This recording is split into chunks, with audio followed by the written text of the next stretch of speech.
Praise the lord. ఈరోజు దేవుని వాగ్దానము మార్కు సువార్త 5వ అధ్యాయము 34వ వచనము.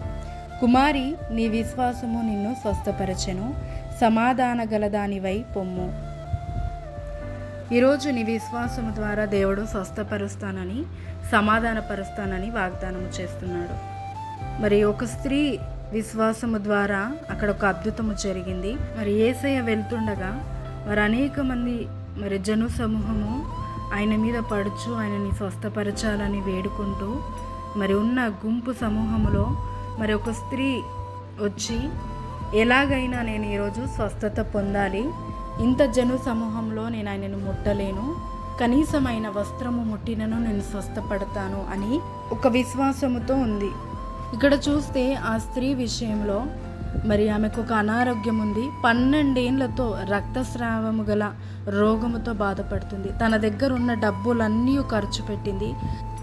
తిరగని వైద్యుడు కూడా లేడు. కానీ ఆమె బాగుపడలేదు. కానీ యేసయ్య గురించి విన్నది, విశ్వసించింది. ఎలాగైనా యేసయ్య వస్త్రము తాకాలి అని అనుకుంది. ఆ గుంపులలో, ఆ జను సమూహంలో తన చెయ్యి పెట్టి యేసయ్య వస్త్రము ముట్టింది. వెంటనే ఆమె రోగము నుంచి విడుదల కలిగినట్టు ఆమె శరీరంలో ఒక మార్పు గమనించింది. అప్పుడు యేసయ్య వెంటనే, నాలో నుంచి ఒక ప్రభావము వెళ్ళింది, ఒకరు స్వస్థత నొందిరు, ఎవరు నా వస్త్రము ముట్టిరని శిష్యులను అడుగుతాడు. యేసయ్య అప్పటి నుంచి జను సమూహం అంతా నీ మీద పడుతున్నారు, ఎవరు ముట్టిరు అంటే మేము ఎలా చెప్పగలుగుతాము అని శిష్యులు సమాధానం ఇస్తారు.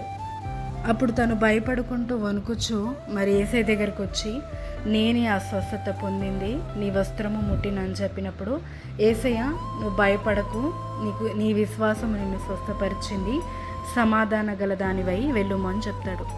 విశ్వాసము దేనికైనా మనము జోడించవచ్చు. అనారోగ్యానికి కానీ, ఆర్థిక సమస్యలకి కానీ, ఎలాంటి ప్రాబ్లంలకైనా కానీ, ఒక వ్యక్తి మారడానికి కానీ విశ్వాసం అనేది చాలా రకాలు ఉంటుంది. అందులో లెవెల్స్ కూడా ఉంటాయి.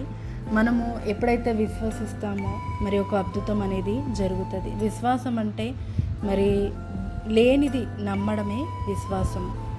ఆ స్త్రీ విషయంలో చూస్తే తను ఇంకా ఏది చేసినను తనకి వ్యర్థమే అని అర్థమయ్యింది. చాలాసార్లు డబ్బుతో మనం ఏదైనా చేయొచ్చు అని అనుకుంటాం, కానీ చెయ్యనివి చాలా దేవుడు మాత్రమే చేయగలుగుతాడు. దేవుడు ఈరోజు నీ విశ్వాసాన్ని బట్టి నిన్ను బలపరుస్తాడు, నిన్ను ఆశీర్వదిస్తాడు, ఇంకొక లెవెల్కి తీసుకెళ్తాడు.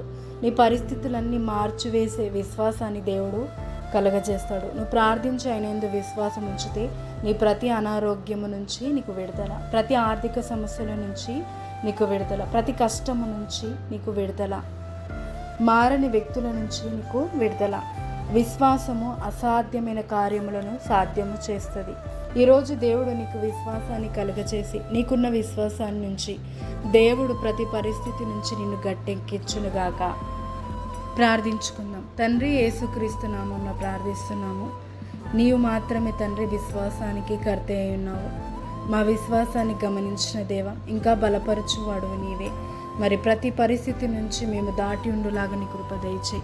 ఆ స్త్రీ ఏ విధంగా అయితే విశ్వాసాన్ని వాడి తన ఒక బాధను నివారణ కలగచేసుకుందో, ఎక్కడనూ దొరకని సమాధానాన్ని, స్వస్థతని ఎలా పొందుకుందో, అంతకన్నా జ్ఞానాన్ని నీ కృప ద్వారా మాకు దయచేసి ఇంకా విశ్వాసంలో ఎదిగి మేము ప్రతి పరిస్థితి నుంచి నివారణ కలిగి సంతోషముగా, సమాధానంగా ఉండులాగా నీ కృప దయచేయమని ప్రార్థిస్తున్నాము. ఎంతమంది అయితే బాధపడుతున్నారో ప్రభా, అనారోగ్యంతో బాధపడుతున్నారు, వారందరినీ నువ్వు స్వస్థపరచువాడివి. ఆర్థిక సమస్యలతో బాధపడుతున్న వారిని విడిపించు దేవుడు నీవై ఉన్నావు తండ్రి. నువ్వు విడిపించినందుకు, స్వస్థపరిచినందుకు కృతజ్ఞతలు చెల్లిస్తూ యేసుక్రీస్తు నామమున ప్రార్థిస్తున్నాము తండ్రి. ఆమేన్. ఈ వాగ్దానము మీ అందరి జీవితంలో నెరవేర్చబడునుగాక. ఆమేన్. ఎలాంటి అనారోగ్యమైనా దేవుడు ఈరోజు స్వస్థపరుస్తాడు. హల్లెలూయా. ఆమేన్.